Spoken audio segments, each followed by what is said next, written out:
Hello, everyone, and welcome to today's program, The Economic Benefits of the Commercial Division to the State of New York and to the Success of Your Law Practice. This program is sponsored by the Business Law section of the New York State Bar Association. Today's program runs from 12:30 p.m. to 1:30 p.m. Please note this program is for informational purposes only and does not carry MCLE credit. And during a live webinar, participants are welcome to post questions using the Q&A tab in the Zoom portal. A PDF of the course materials and faculty biographies are also available in your learning dashboard. After the program, if you could also please take a moment to fill out the course evaluation. Your feedback is important and valuable to us for future programming. At this time, I'd like to hand it over to the Business Law Section Vice Chair, Michael A. De Freitas. Thanks, Tara, and welcome everyone. A couple of housekeeping matters before we turn to the program. I wanted to alert everybody to upcoming programs by the section. Our spring meeting will be on April 12th, a morning-long meeting from 9 to noon. Our topic will be diversity, equity, and inclusion, and we have three particular areas we'll be focusing on: board fiduciary duty, bias in AI technology, and applications of DEI principles in law practice, including advice to clients as well as internal matters. And in May, not yet on our calendar, but in development, is a program on the Corporate Transparency Act. It will be, I believe, our sixth program in the last 2 years on this very comprehensive federal statute. It'll both be a refresher for people that may still need it, as well as a deeper dive into some of the issues under the developments that continue to occur on practically a weekly basis in this area. And a unique aspect of this program will be that it is in collaboration with the U.S. Virgin Islands Bar Association. So with respect to today's topic, the objective of the business law section, of course, is to improve the business legal environment in New York, and the bar as a whole does so too. For example, a 2011 NYSBA Task Force on New York Law in International Matters, most recently updated in 2020, was aimed at further improving New York as an environment for international business. In particular, that report noted, among other things, the role of New York courts in international business. And the commercial division of State Supreme Court, of course, established in the 1990s, has already rightly become widely renowned for its business law expertise. Which leads us to today's program, in which we'll learn more about the benefits of that court system for your practice and your clients. So let me introduce Bob Haig, a partner at Kelly, Dry & Warren, who is chair of the Commercial Division Advisory Council, which is appointed by and advises the chief judge. The council is part of the New York State court system. Bob? For the opportunity to make this presentation.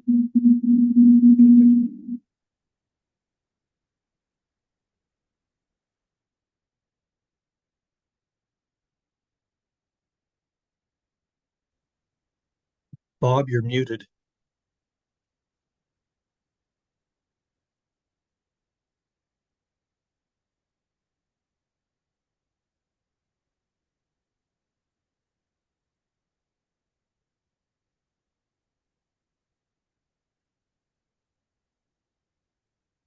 Better now?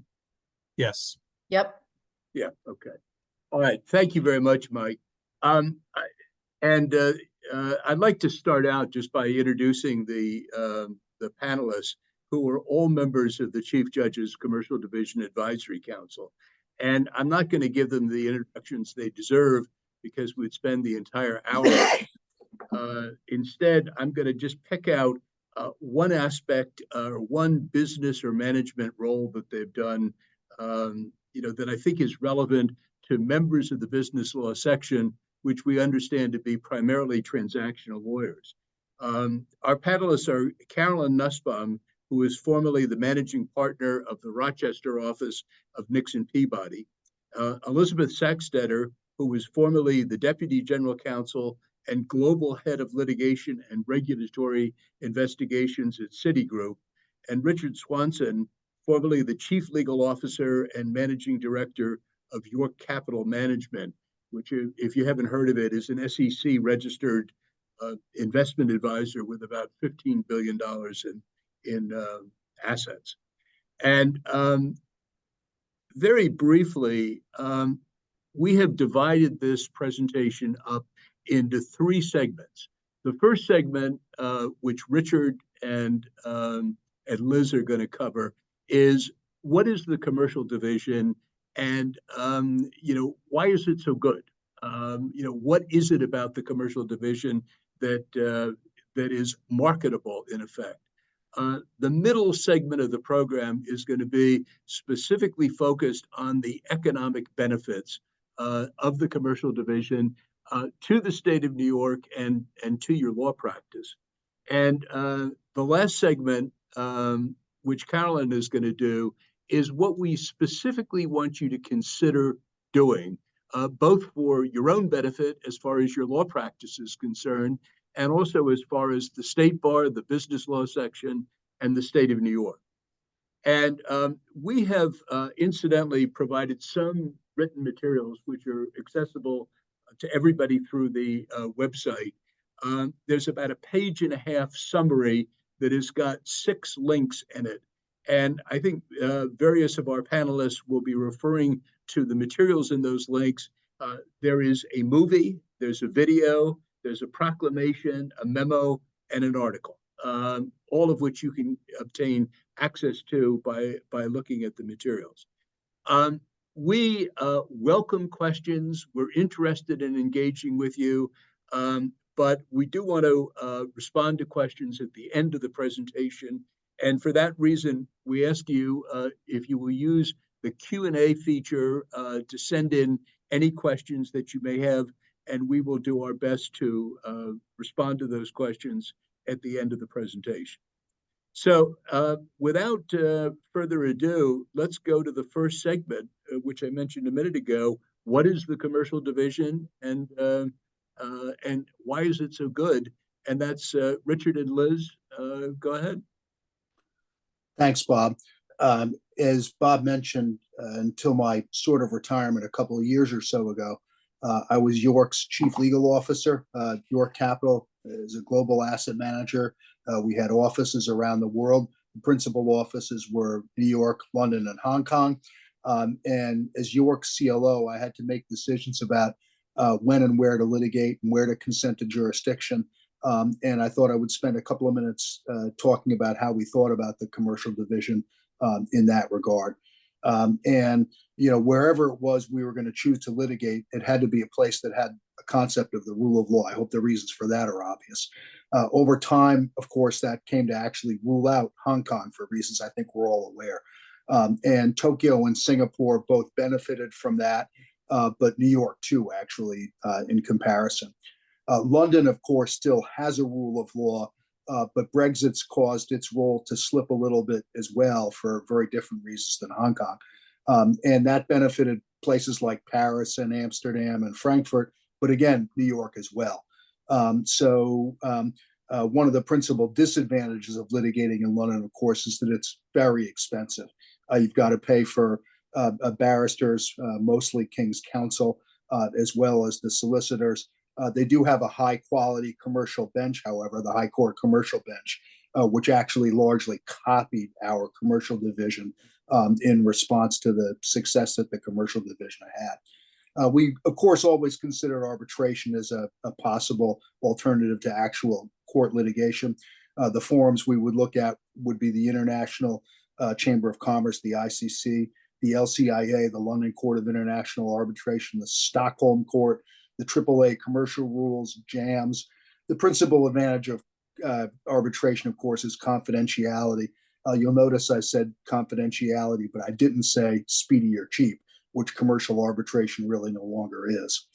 And sometimes, though, you don't want the confidentiality that arbitration affords.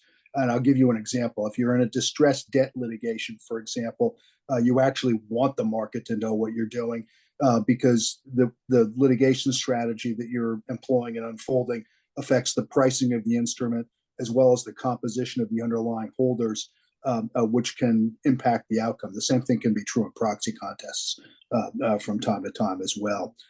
Possible judicial forums we would consider and look at. Delaware Chancery, of course. It's a great forum. but you have to have Delaware entities.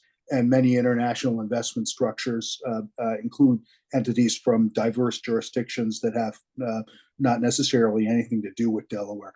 Plus, if you're not seeking purely equitable relief, you can get bumped over sometimes to the Delaware Superior Court. And I mean, no disrespect to the judges on that court, but let's just say that it's not necessarily what you thought you were getting when you started the lawsuit to begin with, or when you sign a contract consenting to Delaware jurisdiction.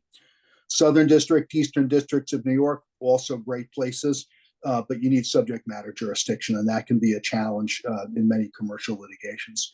So we always considered the commercial division, principally for us at 60 Center Street, to be a great alternative, and we were never afraid to use it.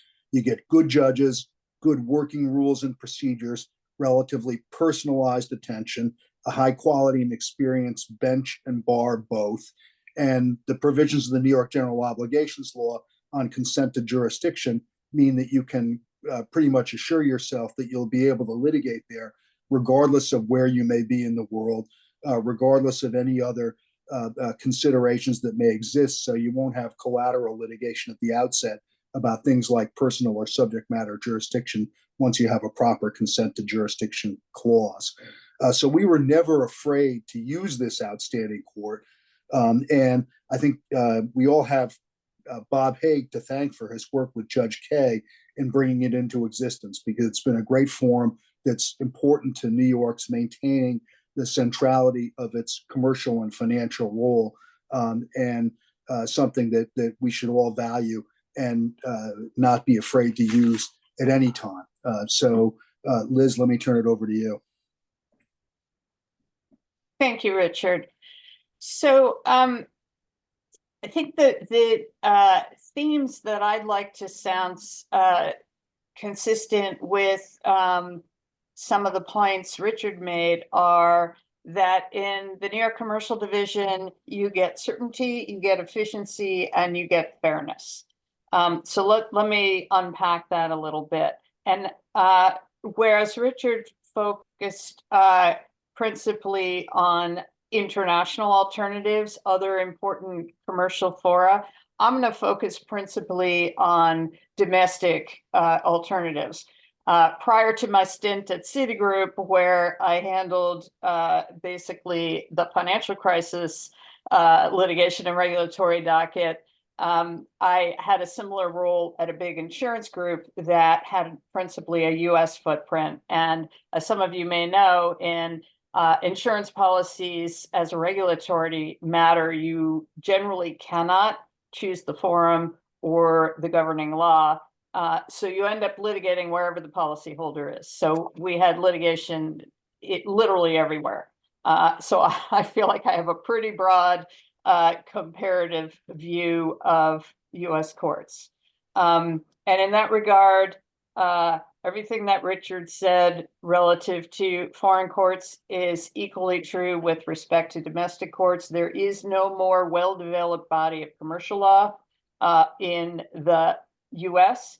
So you know, going into your transaction, that if you choose New York as your governing law, there is going to be law. They're like the rules of the road have been laid out. And you also know that your choice of law and your choice of forum will be respected, even if your transaction doesn't have a connection to New York, and even if the parties don't have a connection to New York, as Richard mentioned, that's set forth in the General Obligations Law.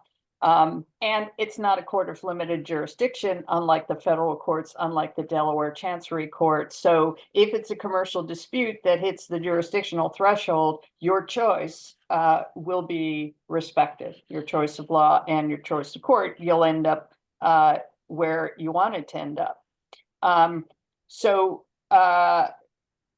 One of the things I would stress from my insurance years is that you want to make a choice. Your client should want to make a choice. You don't want to leave it to chance, because if your contractual counterparty ends up being the one that sues, they will choose the forum, and they will probably choose their home forum. And one thing that is very clear about litigation in most fora in the US is you get hometowned if you're the out-of-town person. If your client is not a local employer, is not the person handing out the turkeys to the needy at Thanksgiving, who is not sponsoring the fun events, and your witnesses don't have the right accent, you're going to be behind the 8 ball from the get-go. So in New York, that doesn't happen. One of the great things about being a global commercial center is, you know, if you can make it here, you can make it anywhere. And judges and juries both expect people from all around the world to be showing up in their court to resolve disputes and to have whatever accent they have. Because in New York, we got all kinds of accents because people come here. We're a destination. That is an advantage that you really, I really can't overstate in choosing a forum. Additionally, the rules of the commercial division, which have been developed over many years by the Commercial Division Advisory Council, are bespoke, are designed specifically to deal efficiently and fairly with commercial disputes. They borrow many of the best features of the federal rules, but they are more customized and tailored for the kinds of disputes that commercial parties see. So just to cite a few examples, there are a lot of model forms. That's efficient. And it also means you know what's acceptable to the court going in. There is a lot of sensitivity to the time and expense of discovery. So there are limits on discovery. There are streamlined discovery procedures. There are opportunities to get an accelerated adjudication of your dispute if both parties agree. There is sensitivity to the efficient and appropriate use of technology. You can get a bench trial to be conducted virtually if both parties consent, for example, not a jury trial, but a bench trial, as well as evidentiary hearings. Discovery disputes are adjudicated ordinarily without motion practice on conference. Again, fast and efficient. But I think perhaps the most most important thing to stress is that efficiency doesn't come at the expense of the quality of the adjudication, quite the contrary.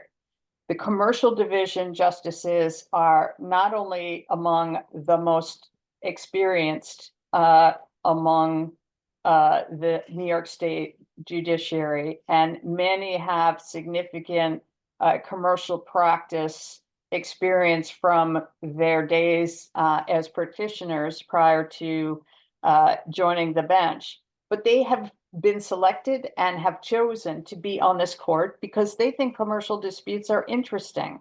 They like them. And so that means not only that they've seen many complex transactions before, and you're probably not going to have to explain what commercial paper is, or what a bill of lading is, or what a standby letter of credit is, or what an asset-backed security is, and so forth.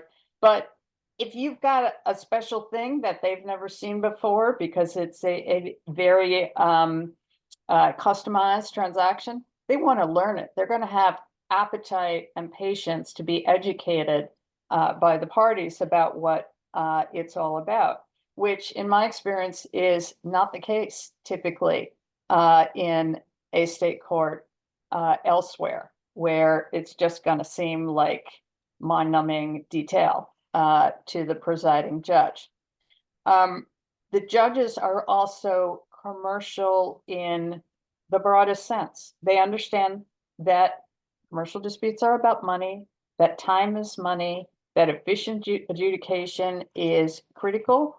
And for that reason, they are generally quite transparent about where they see the issues. So you don't have to wait for a ruling to understand where your judge is coming from. And they will press you where appropriate to consider settlement with that transparency in mind. The rules provide for various opportunities over the course of a case to press settlement. And that's very helpful because it takes away the dance that a lot of parties feel sensitive about as to who goes first. Is it going to look weak if I raise settlement and so on? If it's raised by the judge, that's taken off the table. And one feature of the rules is a mandatory settlement conference before trial. So there is always at least one moment in the case where you've got to figure out whether there's a practical commercial resolution of your dispute. You can have a settlement conference before another judge, so you don't have to worry about whether it's gonna, affect the perspective of your trial judge. You can get a court-appointed neutral without cost, or you can use your own private neutral. So there are lots of opportunities to come to a practical resolution of your dispute, which we all know from experience is how most commercial cases ultimately are resolved. And the quicker that can happen, and with the most insight from the court as to where the issues reside, the fairer and better outcome you're going to achieve. So in summary, I would say that when I was in-house, certainly my perspective was, if you can make a choice of law and a choice of forum, you could. Don't leave it to chance. And there is no better choice of law and choice of forum in most situations than the New York Commercial Division from the standpoint of certainty, efficiency, and fairness. Thank you, and back over to you, Bob. Thank you very much. I think Richard and Liz have done a really terrific job of outlining what the Commercial Division is all about and why it's so good, with a lot of information about the rules and procedures. I want to talk about a totally different topic. I want to talk about money. Your money, the State Bar's money, the Business Law Section's money, and the money of the state of New York. And specifically, I want to talk about economic benefits. And before I get into the details, to put the Commercial Division in context, in its national and international context, there is a ferocious competition that is going on and has been for a number of years and continues right now among states and other countries for development of business courts. The Commercial Division started in 1995. It was the first business court of general jurisdiction in the United States. The Chancery Court had been around for 200 years before that, but it is limited, particularly back then, to equitable jurisdiction. And the Commercial Division entertained both equitable relief and money damages.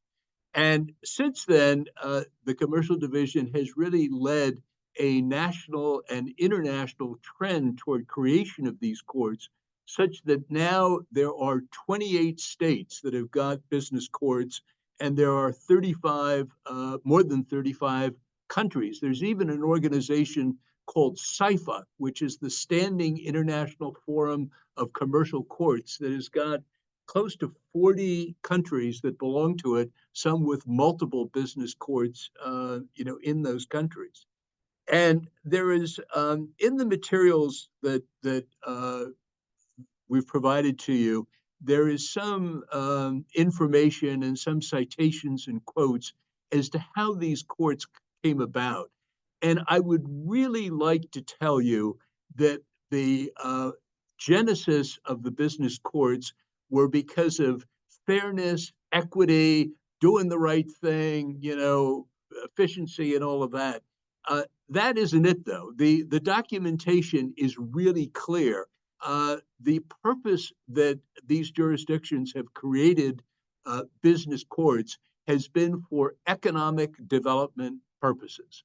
It's been to attract litigation to that jurisdiction, to attract businesses to the litigation to that jurisdiction, and to retain and expand the operation of the businesses that are already there.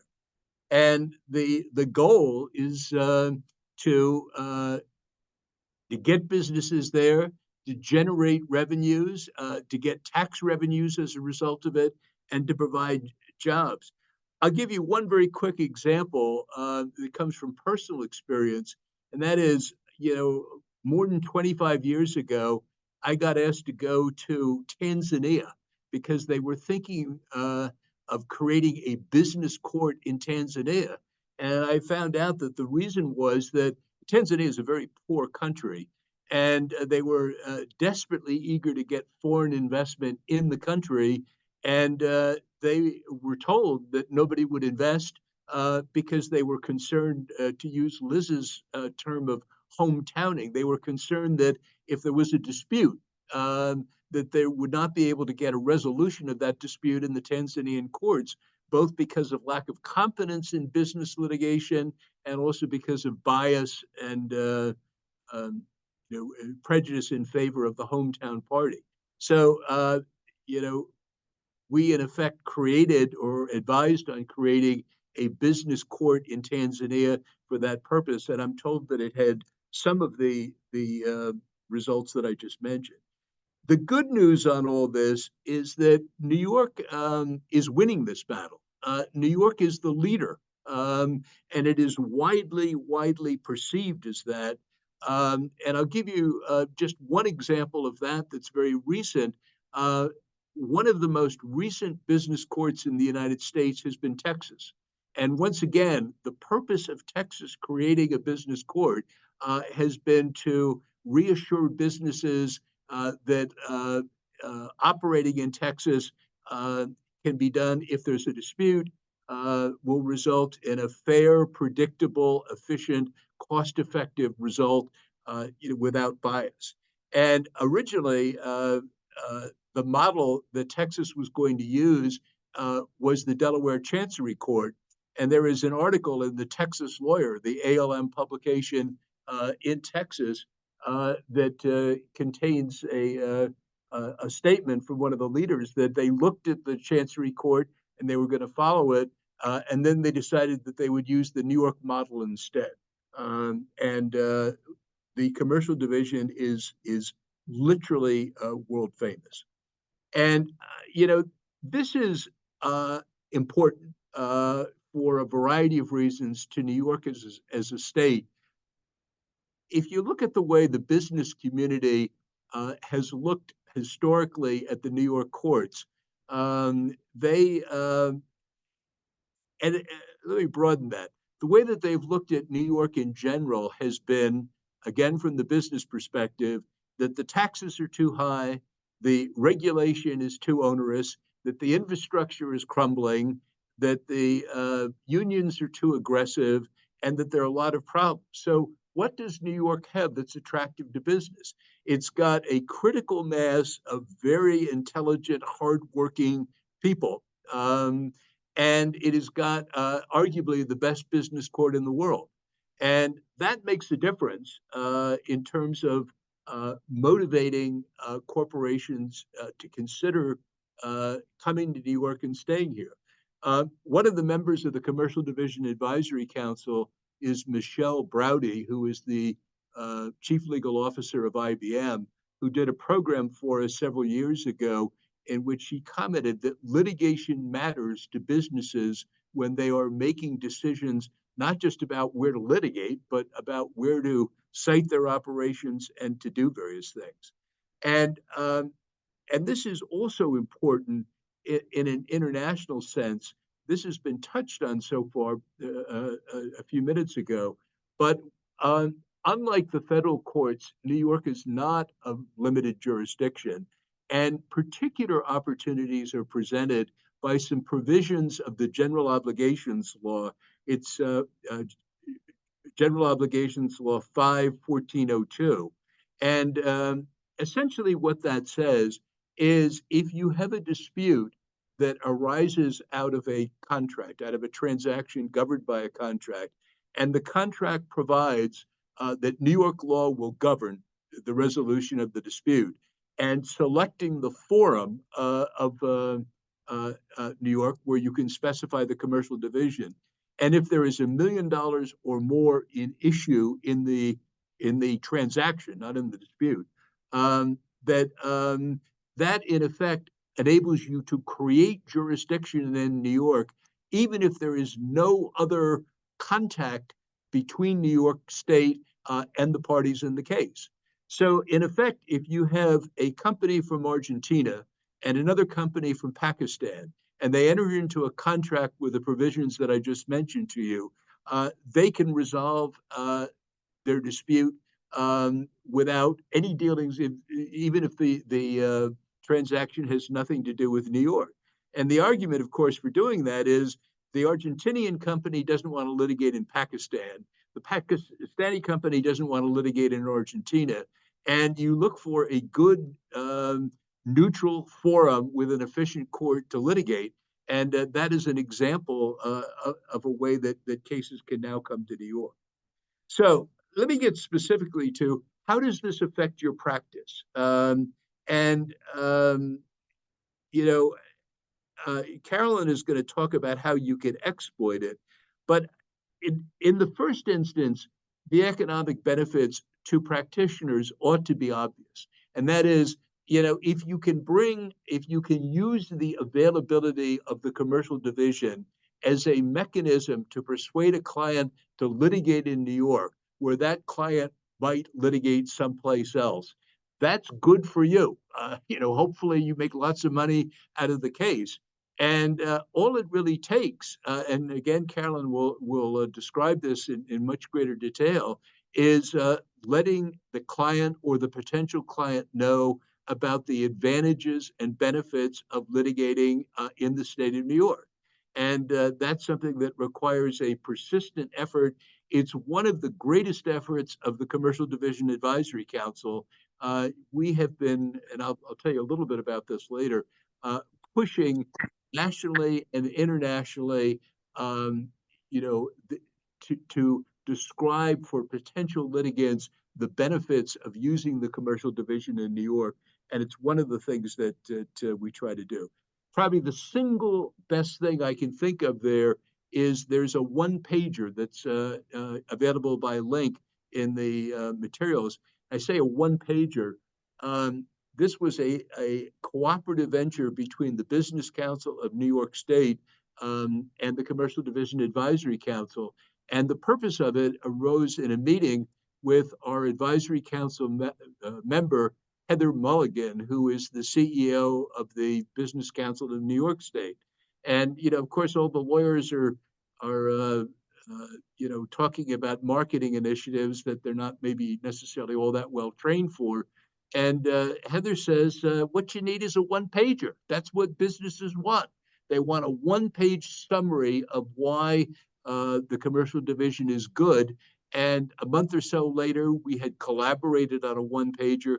We've sent it to everybody that we can think of. We've sent it to many thousands of people, and the bar associations have distributed broadly. But that is the single best way that I can think of to communicate to a business client why the commercial division is so good, and to get you the case that that we all hope that you're going to get. Obviously, this is not just about the lawyers. Even if you're talking about bringing litigation to New York, you bring litigation to New York and you benefit the taxi drivers, the people that work in the hotels, the bars, the restaurants, the court reporters, and all of the collateral and corollary industries that litigation is big business. We have tried to come up with a rough guess of what the legal fees are in the commercial division in New York County on an annual basis. And at least so far, I've concluded that it's just a rough guess and not terribly reliable. But one way to do it is 5,000 cases a year at $200,000 a case, which is probably low. That's $1 billion a year on an annual basis. And all of the rest of it is on top of that. Let me talk, though, about something that I think everything I've said so far in terms of the benefit to your own legal practice is probably something that people will readily understand and accept. But it may be a little counterintuitive that the commercial division can generate significant economic benefits to the state of New York. And that's what I want to spend some more time talking about. And that is, if you think about the attractiveness of the forum and what it is able to do, I think you have to look at it from the perspective of businesses and what they think about that. And I'm just going to give you two examples that I think are persuasive to me. In addition to the fact that many jurisdictions around the world are spending in the aggregate literally hundreds of millions of dollars to create these courts and to staff them and maintain them because they think it will benefit them economically. One interesting thing that has come up over the years, and a new version of it just came out recently, is a statement by the Association of Corporate Counsel, known as ACC, on business courts.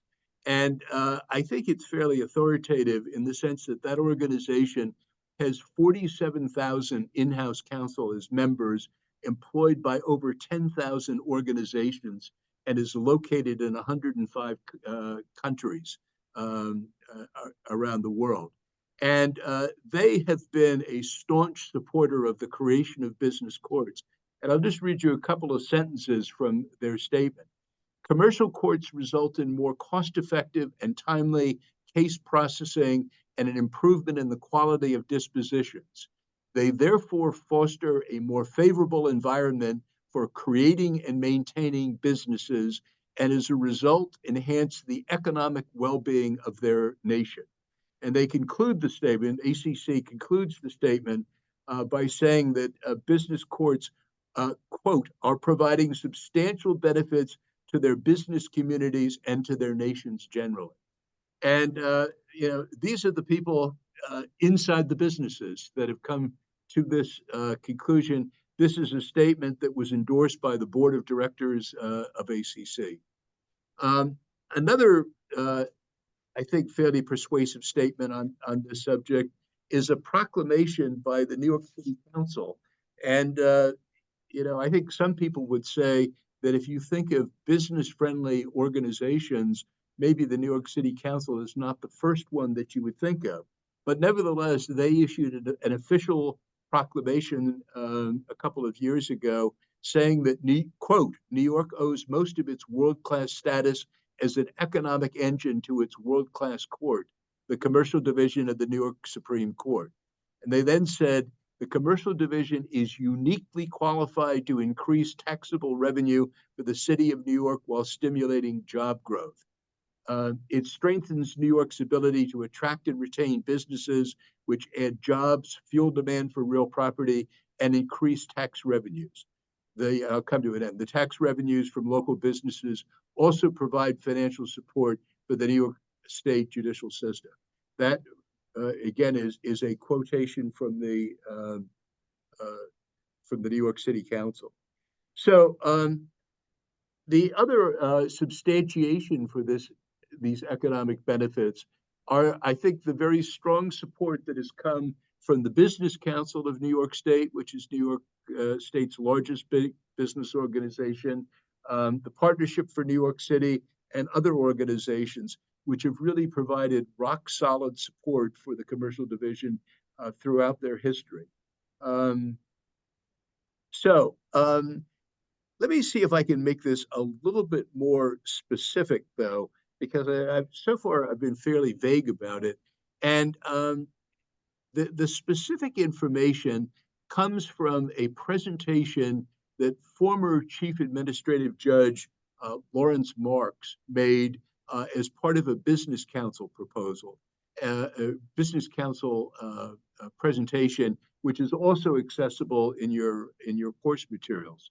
And he was asked to quantify some of these benefits, and he came up with this specific example, and that is, suppose you have a very large financial services institution, a very large bank, and it's got a credit card division or some other division that may move to New York. And let me concede right away that having the best business court in the world is not going to move that division all by itself. Taxes and regulation are probably always going to be more important. But having a very high quality and very efficient vehicle or mechanism for resolution of business disputes is something that a business would find attractive. It would be a positive thing, and in other jurisdictions would be a negative thing. So, the commercial division could make a difference. So say the division has got annual revenues of $10 billion a year.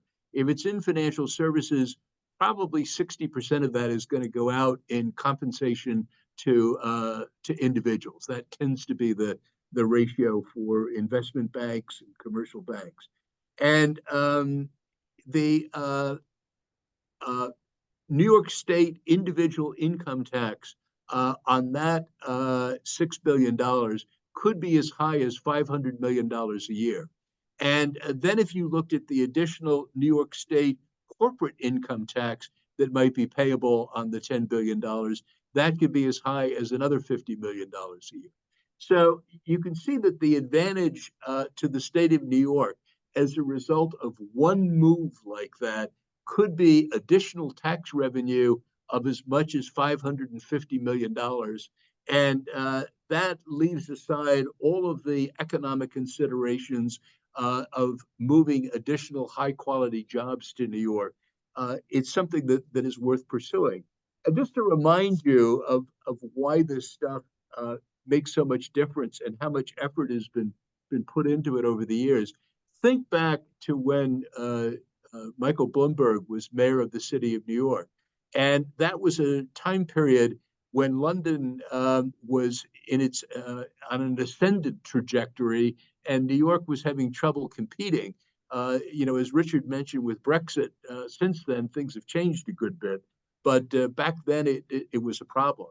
And Mayor Bloomberg made a tremendous effort to try and deal with some of the issues presented by that, and also did a great deal to stimulate and actually create a technology industry in New York, which has made a substantial difference, as we all know. So let me go back to that $550 million. The annual budget of the New York State courts, the operating budget, is $2.4 billion a year. An additional tax revenue from one company of $550 million would pay for roughly a quarter of the total budget of the court system for a year. So let me finish by saying, because I mentioned bar associations earlier, I've touched on now the economic benefits to your own legal practice and also the economic benefits to the state. But what about bar associations in the business law section? And there, we urge you to embrace the opportunities that the commercial division provides as far as your members are concerned. We all know that bar associations have got tremendous challenges these days with membership, with engagement of their members, with doubts about the value proposition. And using the commercial division to benefit the success of the law practices of members of a section like the business law section is a tangible kind of thing where you can help your members, prosper. And in addition to all the other good things that the business law section does, that would be something that would obviously be perceived extremely positively. And So I'll finish by saying this. The overall goal of, and this is going to sound maybe somewhat of an exaggeration, but it actually is true. The overall goal of the Commercial Division Advisory Council is to move every piece of substantial commercial litigation in the world that is movable to the Commercial Division in New York. Now, a lot of it's not movable, a lot of it's not substantial, but that is the goal. In addition to that, it's to move business activity or to help move business activity to New York and to retain the business that we've got here. We're doing lots and lots of things to try and achieve that. This program is just one example where we frequently communicate with groups of general counsel, with law schools, with businesses through the Business Council, and otherwise. Let me stop there and go to Carolyn. So thank you, Bob. I think you set it up quite well as to why we're speaking today to the business law section. We're all litigators or have experience with litigation in the case of Richard and Liz. And there's a close relationship between commercial litigators and the business law section. Put it bluntly, you write the contracts, we litigate the disputes that come out of those contracts. And so there's really a very close relationship. And the support of the business law section can really reinforce the success of the commercial division for the benefit of not only the litigators who are in those courts, the in-house counsel who work for the businesses and the companies, but as Bob just pointed out, for all of us, there really is a mutual benefit here that can come out of this. So we have a few asks to try to get to that point and achieve that goal. And let me put them out there and then perhaps talk a little bit about how we can work together. Internal ask first. We really would like the business law section to work with the advisory council for the commercial division to educate your members. We've got a small audience today, but you're all ambassadors. We're all ambassadors for the commercial division as well. But educating your members about the benefits of litigating disputes, commercial disputes in New York, I think is vitally important. Many people view the state court system as something to avoid at all costs. And they do that because they're really not aware of what the commercial division is or the benefits of the commercial division as opposed to other forms. We all know about the great Delaware Chancery Court, but a lot of your members may not know about the benefits of litigating in New York and litigating specifically before the commercial division. At the same time, a lot of your members may not know that the Bar Association doesn't have to go it alone in this way. In fact, we are joined in our support and our advocacy for the commercial division by the Association of Corporate Counsel, by the Business Council of New York State, and that's a very influential and representative group of businesses. And of course, we've got also the proclamation of the New York City Council. And there are many other business advocacy groups within the state that have also been trying to get the word out to do as good a job as Delaware, that New York City courts are good for business. They are a good place to litigate business disputes. Internally, the way you get a business dispute into the commercial division generally is in the contract. And so we would urge you to include in your transactional documents, whether it's for the sale of goods, whether it's for employment, whether it's for a business relationship between two businesses, or whether it is a transformational transaction such as a merger or an acquisition. Include in those documents both form selection clauses designating the commercial division specifically, and choice of law provisions for New York. And again, you don't have to draft those out of whole cloth. There actually is a form provision that's been put together by the commercial division. So the judges in the commercial division will recognize and enforce these provisions. And they're not in the materials, but if you go Google appendices to the commercial division rules, you will see Appendix C is a venue provision and Appendix D is a sample choice of law provision. And Bob talked about General Obligations Law 5-1402. that general obligations law says if there is, even if the transaction, the parties, the contract has no other connection with New York, if you've got a New York choice of law, and if the transaction is worth more than $1 million, and there's a lot of glosses around that, the courts will enforce the venue provision for the commercial division in New York. And that means if you are the plaintiff, your client is the plaintiff, and a defendant comes in and says this is unconscionable, we're from Texas or we're from out of the country, we should be someplace else, a New York court, particularly the commercial division, will enforce the provision for venue. And there's, obviously the correct language has to be used. So using those transaction documents, including the choice of law and the venue provision, is critical. In addition, communicating beyond this group, those choice of law provisions and choice of venue provisions, why to use them, is also very important. Not only other members of the business law section who may practice in New York, but the state bar has developed some wonderful relationships with practitioners outside the United States, and communicating to those outside the United States who may attend business law section events or who may be members of the business law section, the advantages and the benefits of litigating in the commercial division, the opportunity to put choice of law and venue provisions in, and to have those enforced pursuant to the general obligations law is, I think, an important function that the business law section can fulfill and help us with. Richard had went into great detail here about the benefits of New York and other jurisdictions outside the United States for resolving and adjudicating disputes. Internally, it's important to communicate with your other members. And it's also, I think, important to communicate with the members of the various committees within the business law section. And there are a variety of them that fall within the scope of the types of disputes that the commercial division adjudicates, including business organizations, banking law, franchise, licensing. The commercial division rules are address technology. And I want to, as a litigator, impart to you a couple of the benefits that I personally have seen from litigating in the commercial division that really, I think, were down to our clients. And one of those is really the familiarity with some of the complex areas of law.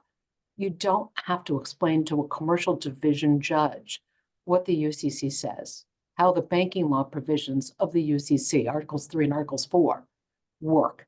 They know that. Why? Because they deal with these disputes over and over. That's better for our clients because it's more efficient, takes less of the attorney time to educate the judge, and it results in more consistent, more well-reasoned, more defensible outcomes. It's just a joy sometimes to litigate in the commercial division. M&A, you don't have to explain to a commercial division judge what an indemnification provision means in the context of M&A. You don't have to advise or inform or educate a judge about the import of some of the provisions. What's a representation? What's a warranty? What's a covenant? They're familiar with those concepts because they deal with them. They're familiar with those concepts because the business, the advisory council for the commercial division actually presents an institute for the judges on a periodic basis that we speak to some of these issues and we bring them up to date on the law. The other advantage is perhaps of the business, of the commercial division that we haven't touched on but are important.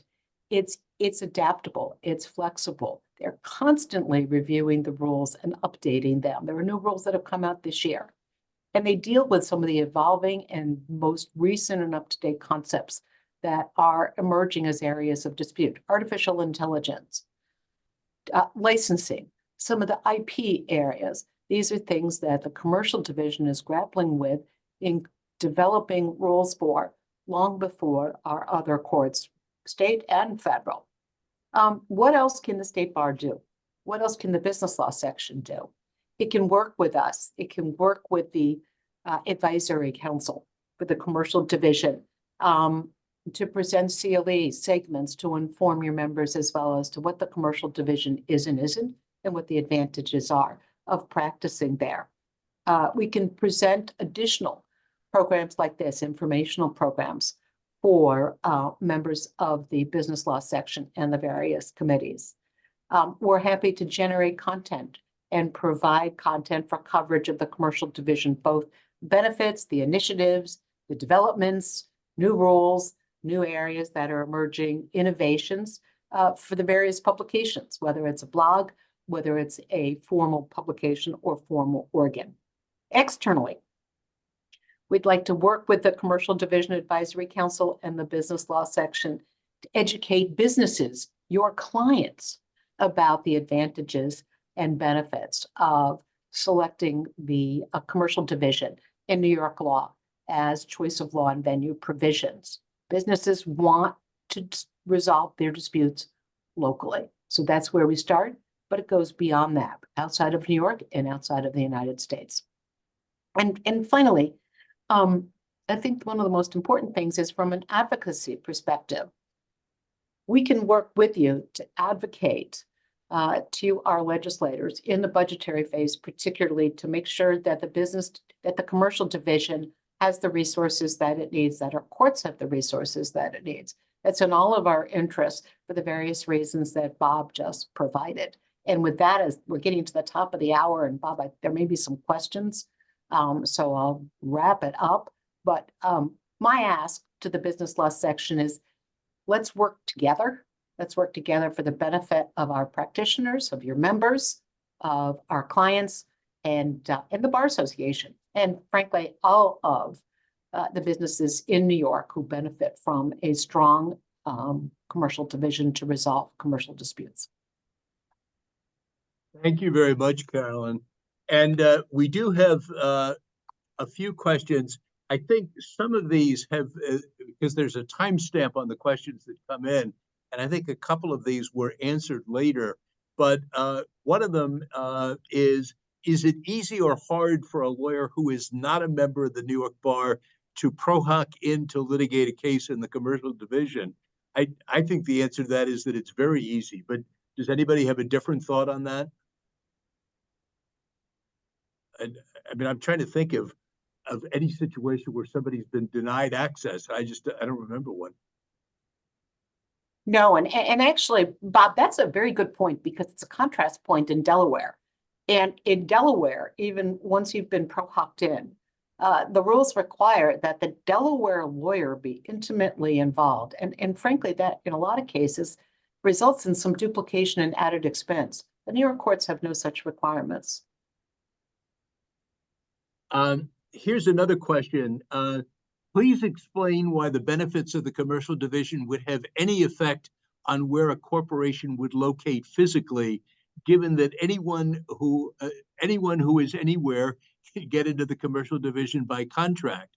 And I think the answer to that is that you tend to have litigation in the court in which you are headquartered or where your operations are taking place.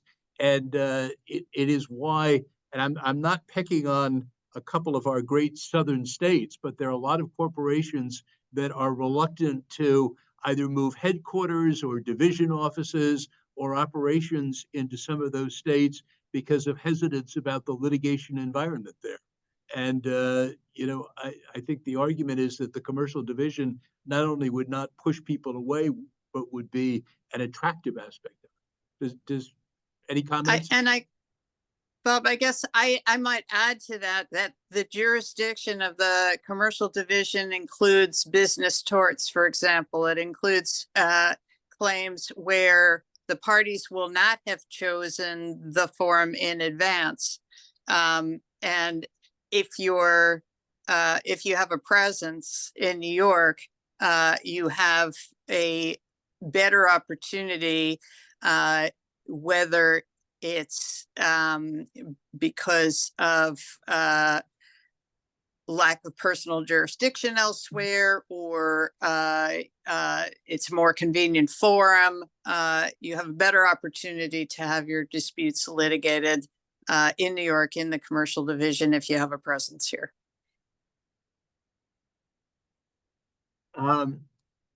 And here's a hard question. Actually, maybe not so hard. How much of the utility of a particular court depends on what the underlying law is where the contract specifies choice of law? I guess the answer to that is it depends. Does anybody have a more sophisticated answer than that?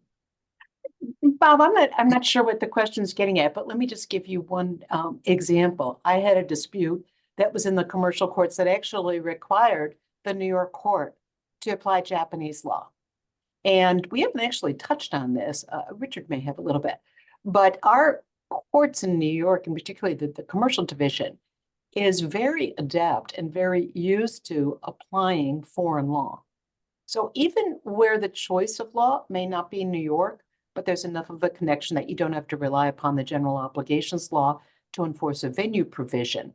Or, as Elizabeth just said, you may have a choice of law in a contract selection, but the actual law that may govern the particular dispute may still be law of another jurisdiction. Our commercial division is very adept, perhaps more adept than a lot of courts might be at applying something other than New York law. And conversely, the New York courts are very familiar with New York law, more familiar almost by definition than courts elsewhere. So, that's not to say that, the Delaware Chancery Court, for example, has significant experience applying New York law, but it's not mother's milk in quite the same way. And it's quite foreign in some other jurisdictions in the United States, as well as obviously overseas. We are just about out of time. I've got, I can do one more of these questions, I think. And I think the other ones have been pretty much answered by our discussion of forum selection. But Richard, well, actually, all of our panelists may have thoughts on this. Here is a suggestion that some lawyers have a preference for use of English law and to a lesser extent, litigation in English courts because of a sense that contracts are more likely to be enforced as written without an overlay of judicial doctrines on the enforcement of the contracts. Thought on that? I mean, I've heard that argument made, Bob. There's no question about that, but I have to say, the commercial division enforces contracts as written. And if that's what you write into your contract, I'm very confident that the commercial division will respect that. And I've never seen a circumstance where they haven't. And I think that, one of the great advantages, and this is something that has been touched on throughout this program, is that businesses value the predictability of the commercial division. That's really one of its key aspects. And I mean, that's one of the reasons that the commercial division was created, because there was a sense that prior to that time, that occasionally you would get outlier decisions that couldn't be predicted in advance that would make parties very unhappy. And businesses didn't like that. And the goal of the commercial division, one of the principal goals, was to reduce that problem. So I think we've come to the end of our time and we've pretty much covered the questions. And I thank you very much for participating and to the audience for attending. Thanks again. Thank you, Robert. And I just want to thank all of our speakers for today for taking the time to present and their expertise. So thank you all again. And this does conclude the seminar. So thank you all so much for joining today. And please be sure to complete the course evaluation in your learning dashboard. And thank you all again and have a great day. Thank you.